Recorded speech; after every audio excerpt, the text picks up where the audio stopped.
Welcome to Despicable Me 4, and we're immediately greeted by this. We need a song for the children's movie, Pharrell Williams. I'm glad when companies hire the right people to create music for their movies. Such was the case in The Grinch when Tyler cooked. Gru drives a cool sports car and arrives with the minions at the alumni hangout of the villainous school he graduated from. As soon as he gets inside and is immediately bullied by Maxim, Gru's longtime acquaintance and high school rival. He looks and acts like a shitty bitchy boy, matching his girlfriend, Valentina, who looks like a typical girl with a small dog and her own Instagram blog, who gets canceled because she'll yap about poor people and bathe in luxury. The evening goes on, and the old hag, the principal, announces the best villain of the year. And of course, it becomes Maxim. He enters the stage, receives his award, and presents the next development of man. Prick, Cockroach Man, an unkillable creature capable of surviving a nuclear explosion. Gru, who has arrived at his soul, admits that he now works for the Anti-Villain League and tries to capture Maxim and his cronies. But before Maxim is captured, his sharp cockroach legs manage to hit Gru, which causes him to shit in his pants. Not scary at all. The next day, he comes home to his family after he has bought a bunch of different milk. I'm surprised that Gru's father actually went out and bought milk and even came home. He has adopted daughters, Margot, Edith, Agnes. Gru also has a wife, Lucy, and they had a son, who looks suspiciously like Jack Jack from Incredibles. Jack Jack doesn't really like his father, and that will probably change by the end of the movie. In the meantime, he's gonna make fun of him. Gru has a mini-team to keep the kid clean and safe. The head of the Anti-Villain League, AVL, comes to their house and informs them that Maxim has escaped from his imprisonment and is going to take revenge on Gru, so they take advantage of the witness protection program and leave town. His minions are also transported, but to the AVL headquarters. On the way there, they party hard listening Blackpink, which annoys the bus driver. But there are a lot more minions. During this time, Gru and his family are settling into their new home, which is more like an office. They are learning their new backstories and trying to get used to them. Maxim is in the sewers of New York, celebrating with his cockroach friends his release from prison.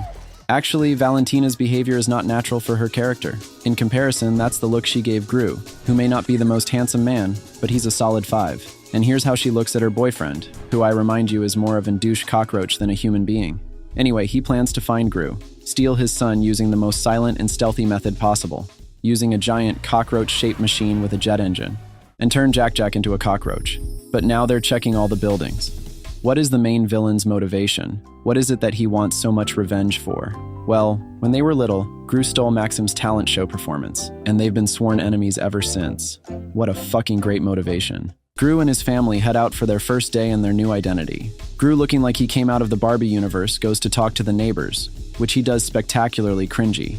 Perry and his daughter, Poppy, who absolutely doesn't care about the new neighbor. Then Gru drops Margot off at a new school and is left alone with the fear of any middle-aged father, their child. Lucy leaves the girls in the Cobra Kai fan section and goes to ruin a rich woman's hair because she works as a hairdresser. Well, not working anymore. In AVL, a man decides to create a team of superheroes out of minions. The guys are cowards, so they get the dudes from the front row.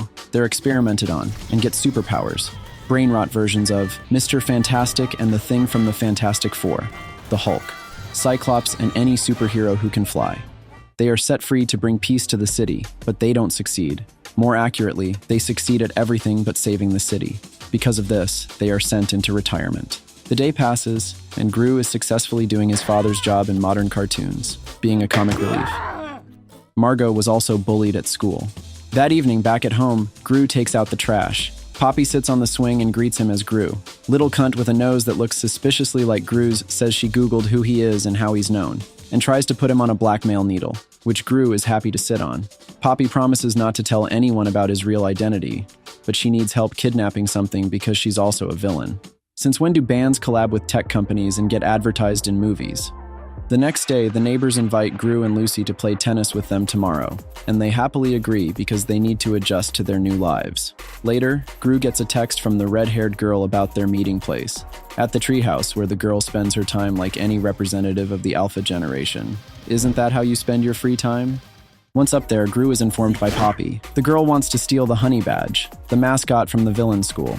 The ginger is a fan of villainy and has always wanted to study at the school, but she somehow didn't. Gru tries to refuse to assist in this case, but like most married men who have children, falls under the influence of Minor, and because of this goes to the School of Villains to execute the Redhead's plan. While Gru is having fun with an underage girl, his wife goes grocery shopping with the kids to do the Terminator chase scene. Gru and Poppy have no trouble breaking into the principal's office and finding the honey badger, who is thankfully asleep. But Jack wakes him up and begins a wild rush in which Gru injects a tranquilizer into his right cheek, which makes his leg go numb. Poppy accidentally hits the panic button and the principal rides out to the noise in a wheelchair. Jack manages to calm and even subdue the honey badger, and it's time to get the fuck out of here. They run down the hallway and meet the principal, who transforms into Mad Max. But the heroes, if you can call them that, manage to escape in a mashup of a flying carriage and a Da Vinci glider. Da Vinci? At home, they're glad they made it. But the principal tracked Gru, and now she knows where he's hiding. If you think about it, Gru has a figure that makes him so easy to spot even behind his disguise. Although he tried to hide, that latex mask could only help him in his other activities. The old woman reports the location of Gru and his family to Maxim, and Act 3 of the movie begins. In the afternoon, Gru and Lucy go to a neighbor's tennis match, leaving the kids alone in the house. They are immediately joined by Poppy. While Gru plays tennis, the kids have fun at home with a honey badger, until a stinky old woman arrives. The kids open the door for her and try to chase her away, saying the adults aren't home, but she goes inside anyway. Margot reports this to her dad, and the parents rush home. And the AVL call in their best warriors to help. Brainrot Avengers, Assemble, Alpine Cyclops, Jason Statham as Beekeeper, Cowboy, and Kinji Hikari. Back home, a fight breaks out with the principal. This distracts everyone from Jack, and he is quietly kidnapped by Maxim. Gru runs out to follow him, but he can't fly, but Da Vinci's glider can. The chase leads them to a construction site where the final battle takes place. Maxim manages to turn the toddler into a cockroach, and now Jack is under Maxim's influence. Everything is sad. Gru is about to fall from a construction crane and get crushed, but he manages to reprogram his own son, and he attacks Maxim, pushing him off the roof. You'll ask why he didn't use his wings like he did just a few minutes ago. And I'll answer. Plot armor is gone, now he can't fly and must die. But after falling from a great height, he's still alive, but the Revengers arrive and kill Maxim. Kinji Hikari. In the end, Jack recognizes his father and now loves him. They return home where Dr. Nefario turns a cockroach into Jack. Gru visits Maxim in prison, and a musical battle between Maxim and Gru takes place. I give this movie 6 cockroach legs out of 5 brain rot members of the Avengers team. Like and subscribe.